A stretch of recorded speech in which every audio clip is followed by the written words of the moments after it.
जिसके पाने से कोई दुख ना रहे। अब मुझे निर्वाण की इच्छा हुई है। मैंने सिद्धों के गण, देवता, विद्याधर और ज्ञानियों के बहुत स्थान देखे हैं। अब स्थान देखे हैं मतलब उनसे मिले हैं। देखो, जब तक हम वहाँ पे स्वयं नहीं रुकते तब तक वो तृप्ति नहीं आ सकती।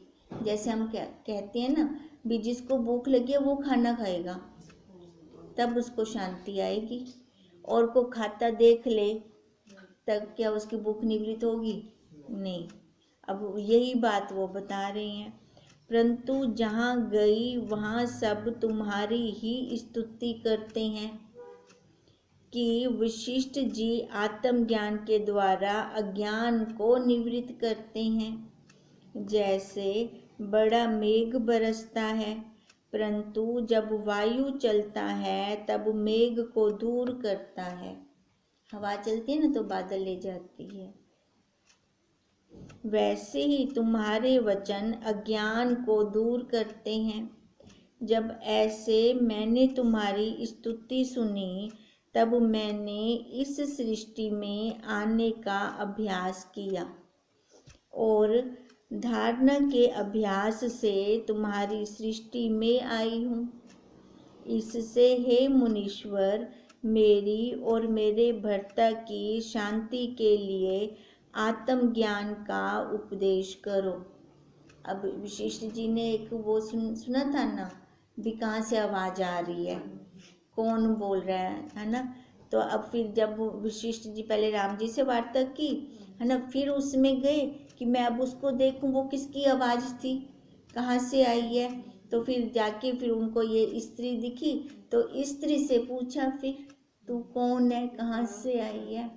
तो उसने अपनी ये सारी वार्ता बताई। फिर अब वो क्या कह रही है कि अभ्यास किया और धारणा से तुम्हारी सृष्टि में आई हूँ। इससे हे मुनीश्वर, मेरी और मेरे भर्ता की शांति के लिए आत्मज्ञान का उपदेश करें। मेरा भर्ता जो मन को स्थिर करने का यत्न करता है, उसको तुम ऐसा उपदेश करो कि शीघ्र ही स्थिर हो जावे और आत्मज्ञान को पावे। और मुझको भी आत्मज्ञान का उपदेश करो। देखो, बार भटक भटक के आई है बुद्धि, क्या मिला? चाहे सिद्धियां प्राप्त हो गई फिर भी वो शांति नहीं है, वो तृप्ति नहीं है। अब फिर घूम फिर कर फिर पहुंची वहाँ पे कि मैंने बाहर से सुनना है भी वशिष्ठ जी अज्ञान को दूर करके आत्मज्ञान का प्रसाद देते हैं। तो अब आप मेरे को भी तृप्त करो और मेरे भर्ता को भी। फिर आत्मज्ञान का उपदेश करो।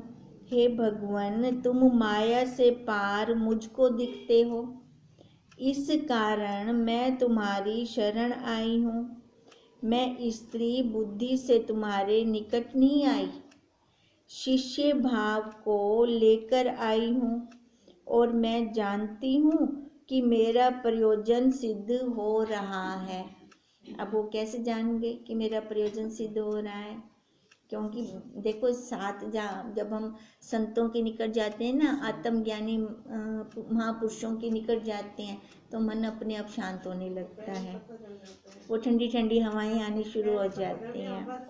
हाँ, तभी वो कह रही हैं कि अब मैं जानती हूँ कि मेरा प्रयोजन सिद्ध हो रहा है, क्योंकि जो कोई महापुरुष की शरण आता है वह निष्फल नहीं जाता, क्यों बल्कि सब प्रयोजन उनके पूर्ण होते हैं। जैसे किसी की कामना होती है उसे महापुरुष सिद्ध कर देते हैं, जैसे जिसकी जो भावना हो। जैसे कल्प वृक्ष के निकट कोई जाता है तो उसकी इच्छा पूर्ण होती है, वैसे ही मेरी कामना सफल हो जावेगी। अब उसको दृढ़ता है ना मन में, मैं अब पहुंच गई हूँ सही जगह पर। इससे कृपा करके मुझको उपदेश करो। हे मुनीश्वर, तुम मानो दया के समुद्र हो, सबके मनोरथ पूर्ण करने को तुम समर्थ हो। तुम सुहृद हो, अर्थात उपकार की अपेक्षा बिना उपकार करते हो। मतलब सामने से चाहना नहीं है कोई भी। इससे मैं अनाथ तुम्हारी शरण में आई हूँ, मुझे आत्म पद कराओ।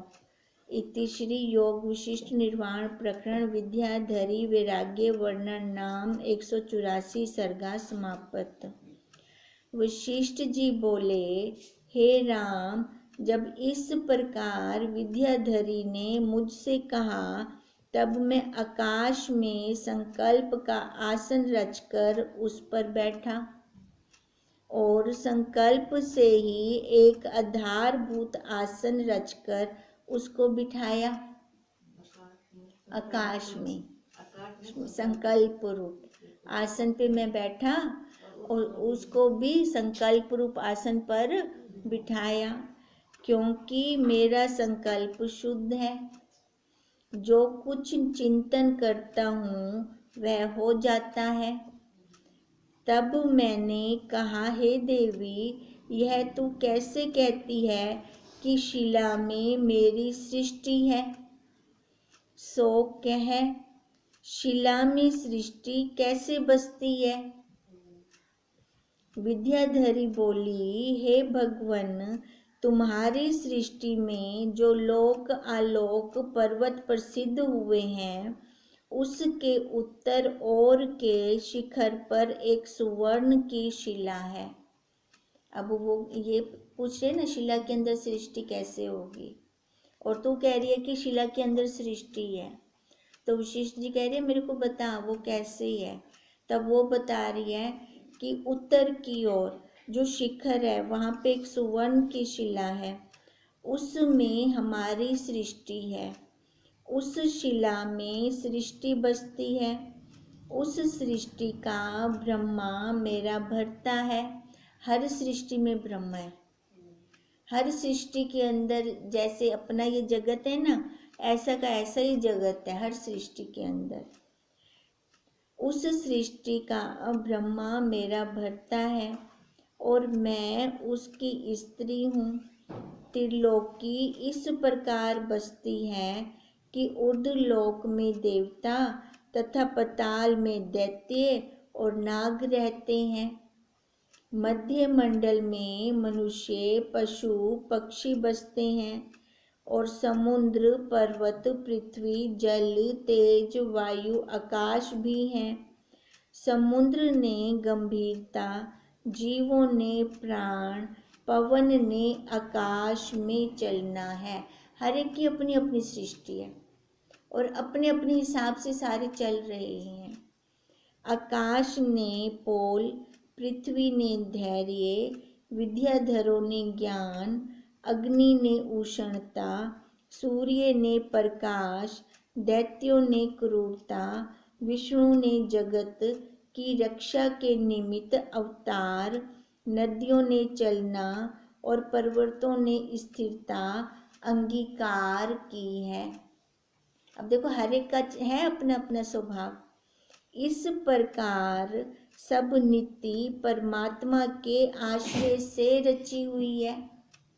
अब उसने नीति बनाई है ना, जैसे शुरू में नीति बनाई उसने, अभी तक वही की वही चल रही है और कल्प पर्यंत ज्यों की त्यों मर्यादा रहती है। इसी प्रकार जीव जन्मते और मरते हैं। देवता विमान पर सवार फिरते हैं। दिन का स्वामी सूर्य है, रात्रि का स्वामी चंद्रमा है। नक्षत्रों और तारों का चक्र पवन से फिरता है। इस चक्र के दो पुत्र हैं।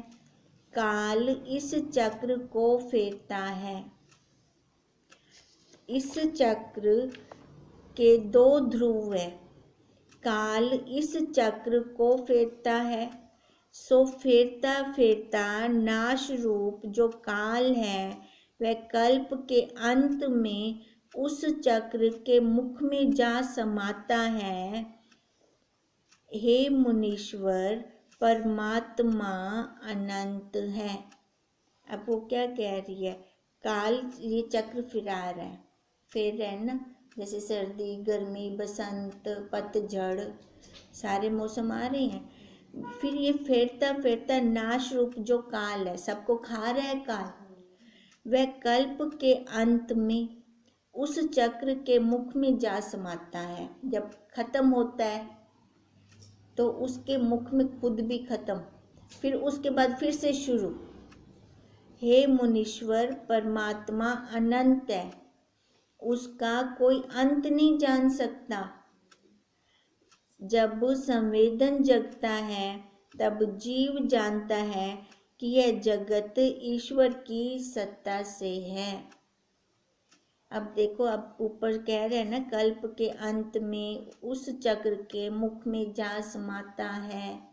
अब ये कल्प का अंत क्या हुआ, जब ये शरीर का नाश हुआ, फिर फुरना आया, फिर फुरने के अनुसार उसका कल्प काल चल पड़ा किसी न किसी आकार में, ठीक है, किसी न किसी आकार में आकर फिर से उसका चक्र शुरू हो गया। कहते हैं ये जो जितनी लीला हो रही है ना, ये परमात्मा से हो रही है। वो परमात्मा मतलब वही सत्ता। कहते उसके अंदर अनंत अनंत अनंत जगत है। अब पहले बताया था ना कितनी जगत बस रही हैं। अब वही सब उसका कोई अंत नहीं जान सकता। जो हम कहें कि कल्प खत्म हो गया, प्रलय आ गई, कहते अंत कोई जान ही नहीं सकता।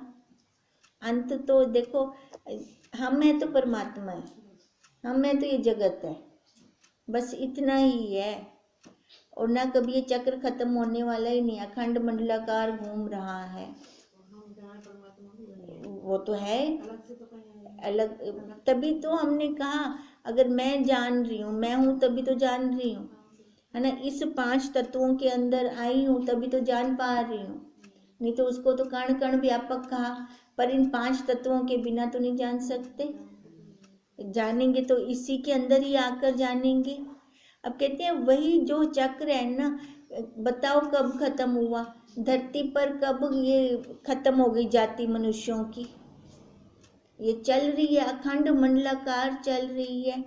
इसी कारण कहते हैं एक टाइम में जब ये शरीर का अंत हो गया तो उसका लय हो गया, प्रलय हो गया, संवेदन फुर्रा, फिर से वो आकार में आ गया, फिर से उसकी रचना चल पड़ी, वो चक्र चल पड़ा। तब जीव जानता है कि यह जगत है, तब हमने जाना ना ये जगत है और ईश्वर की सत्ता से है। जब फूटने से रहित तो होता है तब जाना नहीं जाता कि जगत कहाँ गया। फिर दिखाई देता है कुछ, फिर नहीं दिखता। हे मुनीश्वर, तुम चलो और मेरी सृष्टि का विलास देखो। तुम तो जगत के विलास से पार हुए हो, और यद्यपि तुमको इच्छा नहीं है तो भी कृपा करके उस शिला में हमारी सृष्टि देखो। इतना कहकर वशिष्ठ जी बोले, हे राम, इस प्रकार कहकर वह आकाश मार्ग में मुझे ले चली। अब आकाश में संकल्प रचा ना, और संकल्प के आसन पे खुद भी बैठे, उसको भी बिठाया। जैसे गंध को वायु ले जाता है, तब मैं और वह दोनों आकाश मार्ग में उड़े और भूताकाश में चिरकाल तक उड़ते गए। अब कहते हैं आकाश मार्ग में मुझे वो ले गई। अब कैसे वह और मैं आकाश मार्ग में उड़े, जैसे गंध को वायु ले जाता है, और भूताकाश में चिरकाल तक उड़ते गए। अब भूताकाश ये है ना, अब वो जैसे संकल्प किया था उन्होंने वैसे ही घूमते रहे, बैठे वही हैं शरीर से, ठीक है, मन से, सूक्ष्म से, भावों से वो उड़ रहे हैं, उसके साथ जा रहे हैं। अब हम आंखें बंद कर कर बैठ जाएं और ऐसी धारणा कर लें कि मैं जा रही हूँ, मेरे को विद्याधरी उड़ा कर लेके जा रही है, ऐसी धारणा कर लो, फिर मेरे को वैसे लगने लग जाएगा, उसके पीछे पीछे जा रही हूँ, वो मेरे को लेती जा रही है ना। तो देखो वही वही बता रहे हैं कि भूताकाश में चिरकाल तक उड़ते गए, तब हमको लोक आलोक पर्वत दिख पड़े। उसके निकट जाकर उसके शिखर देखे कि बहुत ऊंचे गए और बड़े मेघ उस पर विचरते हैं। अब वहां पे पहुंच गए पर्वत पर। शिखर ऐसे सुंदर हैं मानो खीर समुद्र से चंद्रमा निकलता है। जब ऊंचे ऊंचे पहाड़ों पे जाते हैं तो वो धुआं धुआं सा नहीं दिखता, होते तो बादल है ना, ऐसे लगते हैं ना जैसे निकल रहा हो। हाँ, तो वही ये कह रहे हैं, ऐसे शिखर ऐसे सुंदर हैं मानो खीर समुद्र से चंद्रमा निकला है। वहां जाकर मैंने महासुंदर सुवर्ण की एक शिला देखी। उसके निकट गया तो मैंने कहा, हे देवी, वह तो शिला पड़ी है, तुम्हारी सृष्टि कहाँ है? इसमें पृथ्वी द्वीप की मर्यादा, जिसका आवरण चहुफेर समुद्र होता है, और उन पर भी 10 सहस्त्र योजन पर्यंत सुवर्ण की पृथ्वी, पर्वत, सप्तलोक, आकाश, दशो दिशा, तारामंडल, रात्रि, दिन के प्रकाश, सूर्य, चंद्रमा और भूतों का संचार, देवगण, विद्याधर, सिद्ध, गंधर्व, योगेश्वर, वरुण, कुबेर, जगत की उत्पत्ति, प्रलय का संसार, पताल की भूमिका, मंडलेश्वर, न्याय करने वाले, मरुस्थल की भूमिका, नंदनवन, आदिक, दैत्यों के विरोधी देवता आदि कहाँ है?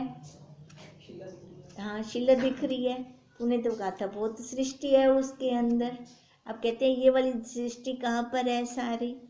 यह तो एक शिला मात्र है। हे राम, जब मैंने आचार्य को प्राप्त होकर ऐसे कहा, तब विद्याधरी बोली, हे भगवान, मुझको तो प्रत्यक्ष इस शिला में अपनी सृष्टि दिखती है। जैसे शुद्ध आईने में अपना मुख दिखता है, वैसे ही मुझको अपनी सृष्टि इस शिला में प्रत्यक्ष दिखती है। अब वो कह रही है मेरे को दिख रही है, एकदम प्रत्यक्ष दिख रही है। जैसी मर्यादा देश देशांतर की मुझको भासित होती है, इसका संस्कार मेरे हृदय में है। अब आगे ना संस्कार, हाँ, अब उनके हृदय में संस्कार है, उस देवी के हृदय में। अब वशिष्ठ जी के हृदय में नहीं है, तभी उनको वो वाली सृष्टि नहीं दिख रही। इसी से मुझको प्रत्यक्ष भासती है। तुम्हारे हृदय में इसका संस्कार नहीं है, इससे तुमको नहीं भासित होती। देखो, हमने जो चीज देखी हुई है ना, वहाँ हम मन से पूछ सकते हैं, ठीक है। जो चीज मैंने देखी ही नहीं, जहाँ मैं कभी गई ही नहीं, तो वहाँ मैं मन से कैसे धारणा करूँ कि मैं पहुँच गई हूँ वहाँ पर, है ना। अब देवी की तो थी वैसी दृष्टि, उसी संस्कार से वो पहुँच गई वहाँ पर।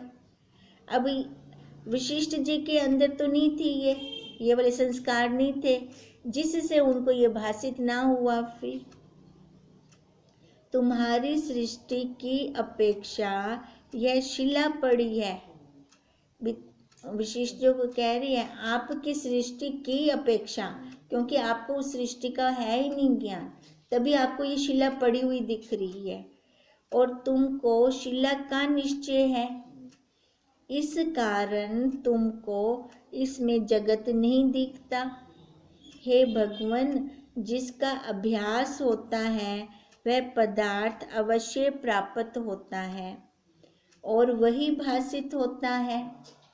हे मुनीश्वर, गुरु शिष्य को उपदेश करता है, पर उपदेश मात्र से इष्ट की प्राप्ति नहीं होती, है ना। उपदेश कर दिया, गुरुदेव हमें कब से कह रहे हैं अरे तू ब्रह्म है, तो हमने कहाँ उसकी अनुभूति ली। अनुभूति तो अपना कुछ कर्म करने से प्राप्त होगी ना, है ना, अपना पुरुषार्थ करने से। इसलिए कह रही है गुरु शिष्य को उपदेश करते हैं, पर उपदेश मात्र से इष्ट की प्राप्ति नहीं होती।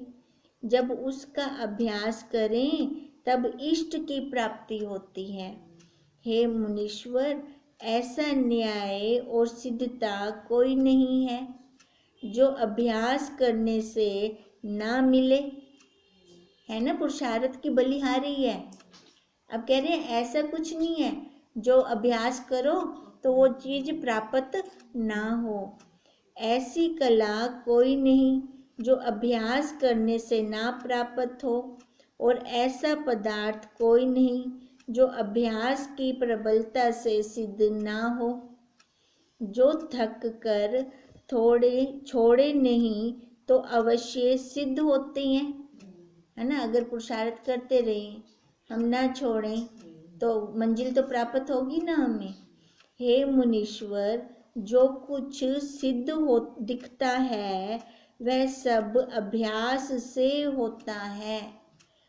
प्रथम जब मैं तुम्हारे साथ आई थी तब मुझको भी शिला में सृष्टि नहीं दिखी थी, क्योंकि यह सृष्टि अंतवाक शरीर में स्थित है। तुम्हारे साथ द्वैत रूपी कथा के कहने से अंतवाक शरीर मुझको भूल गया था।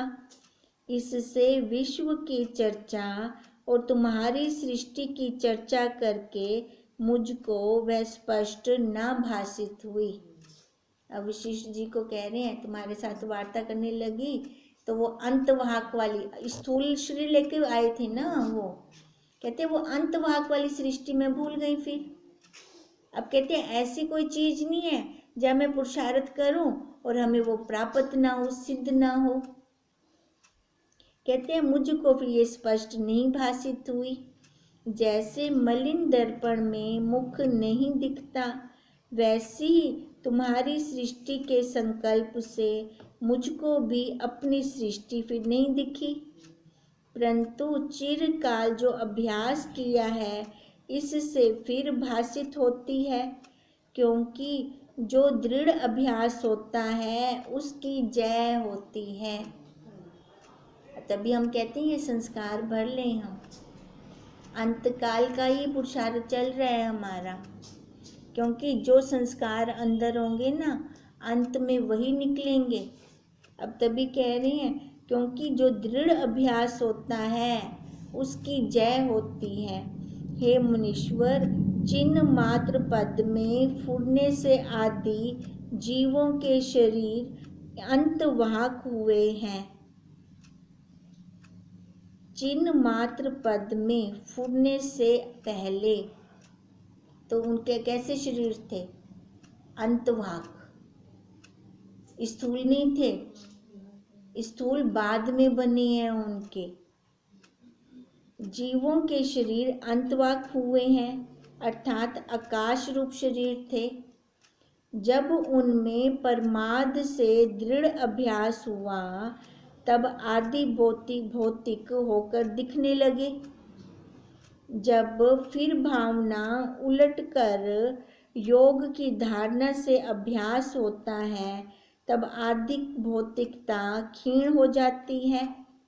देखो पहले अंतवाहक से स्थूलता में आ गए परमाद के कारण, ठीक है। अब स्थूलता में आकर फिर से हमने योग किया, योग करके फिर से हमने उस आदि भौतिकता को क्षीण किया। जैसे अब हमारा चल रहा है पुरुषार्थ, शुरू में तो हम वही थे पर ये शरीर दृढ़ कैसे हो गया, ठीक है। बीच के टाइम में ये दृढ़ हुआ, अब हमारा पुरुषार्थ फिर से वो उसमें जाने को हो रहा है, इस आदि भौतिकता को छोड़ने का हो रहा है। तभी हम कहते हैं मैं शरीर नहीं हूँ। शरीर देखने वाला तो कहेगा शरीर है क्या आइंदा, पर ये तो हमें पता है ना हम किस भाव से कह रहे हैं कि मैं शरीर नहीं हूँ। अब यही बात कह रही है कि तब आदि भौतिकता क्षीण हो जाती है और अंतवाहकता फिर प्रकट होती है। उससे जीव आकाश में पक्षी की न्याय उड़ता फिरता है। इससे तुम देखो कि अभ्यास के बल से सब कुछ सिद्ध होता है।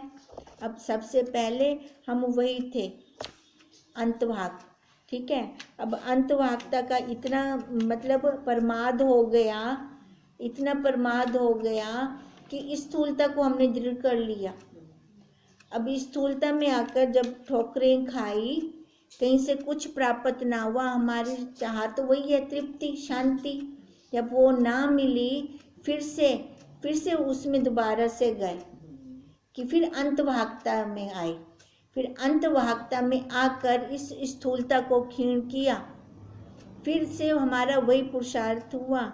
हे मनुष्वर, अज्ञान से मनुष्यों को अहंकार रूपी पिशाच लगा है हम वास्तव में वही, पर अज्ञानता के कारण ये इसको हमने सच्चा मान लिया, सो दृढ़ स्थित हुआ। जिसको हमने सत्य मान लिया वो पक्का हो गया। जब शास्त्र के वचनों में दृढ़ अभ्यास होता है तब वह फिर क्षीण हो जाता है। हे मुनीश्वर, तुम देखो, जिस किसी को इष्ट की प्राप्ति होती है सो अभ्यास के बल से होती है। अभ्यास के बिना नहीं कुछ कर सकता। जो अज्ञानी होता है वह ब्रह्म का अभ्यास करता है तो ज्ञानी हो जाता है।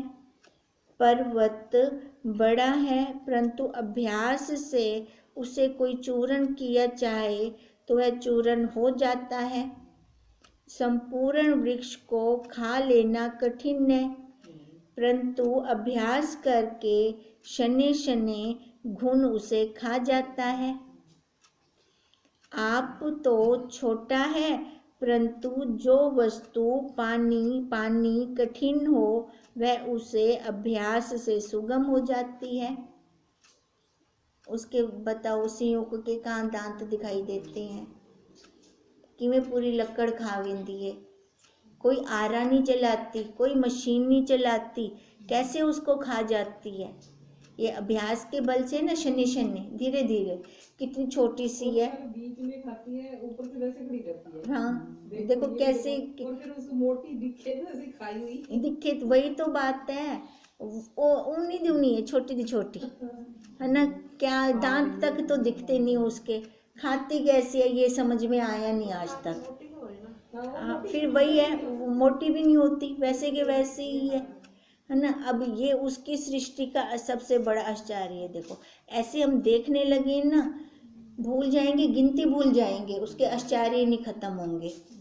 अब यही वो कह रही है कि अभ्यास से ये सारा कुछ सुगम हो जाता है। जैसे चिंतामणि और कल्पतरु के निकट जाकर जिस पदार्थ की इच्छा करो वह सिद्ध होती है, वैसे ही आत्म रूपी चिंतामणि और कल्पतरु में जीव जिस पदार्थ का अभ्यास करता है वो सिद्ध होता है। अभ्यास की बलिहारी है। अब संसार वाले जीव वाले संस्कार थे तभी ये आकार नहीं खत्म हो रहा युगों युगों से। अब ये आकार कब खत्म होगा? जब ये जीव वाले संस्कार खत्म होंगे, है ना, राग द्वेष खत्म होगा, मैं मेरा खत्म होगा, तब जाके ये आकार खत्म होगा। हम उससे पहले नहीं खत्म कर सकते इसको। तो वो भी कैसे? अभ्यास से। अभ्यास रूपी भूमिका ही फल देती है। बालक अवस्था से जो अभ्यास होता है वही वृद्ध अवस्था तक रहता है। तभी गुरुदेव कहते हैं जब छोटा बच्चा होता है ना उसको संस्कार देने शुरू कर दें हम। अब यही संस्कार जो शुरू शुरू में भरे जाते हैं ना, जैसी नींव रखी जाएगी ऊपर भी तो इमारत उसी हिसाब से बनेगी। अब नींव में यही संस्कार डाले जाएं तो अंत तक रहते हैं ये वाले संस्कार। और अगर संस्कार जीव भाव वाले हैं, हम कहीं बुढ़ापे में जाके हम कर लेंगे पाठ पूजा, बुढ़ापे में कर लूँगी मैं अपने आप को जानना, अभी मैं इनके काम तो कर लूँ, जिंदे काम कर दो करण खुश थी से नहीं कहना, और अपना काम रुल जाता है। अब बुढ़ापे में क्या निकलेगा? वो संस्कार जो अभी उस टाइम शुरू किए वो निकलेंगे? नहीं, जो सारी जिंदगी हमने खाए हैं ना, वही निकल के आएंगे बाहर फिर। हे मुनीश्वर, जो बांधव नहीं होता और निकट रहता है तो निकट के अभ्यास से बांधव हो जाता है, परंतु बांधव जो विदेश में रहता है तो अभ्यास की क्षीणता से वह अबांधव हो जाता है। हे मुनीश्वर, विष भी अमृत की भावना करने से अभ्यास के द्वारा अमृत हो जाता है, और जो मिष्ठान में कटुक भावना होती है तो वह कटु लगता है, भले ही मीठा क्यों ना हो। और कटु में मिष्ठान की भावना कीजिए तो वह मिष्ठान लगता है। जैसे किसी को नींबू और किसी को मिष्ठान प्रिय हैं। हे मुनीश्वर, जो कुछ सिद्ध होता है अभ्यास के बल से ही सिद्ध होता है। अब जितना भी हम करते हैं ना, अभ्यास है हमारा, अंत तक हमारा अभ्यास चलेगा। अब अंत तक अभ्यास तो ऐसे ही होगा जो संस्कार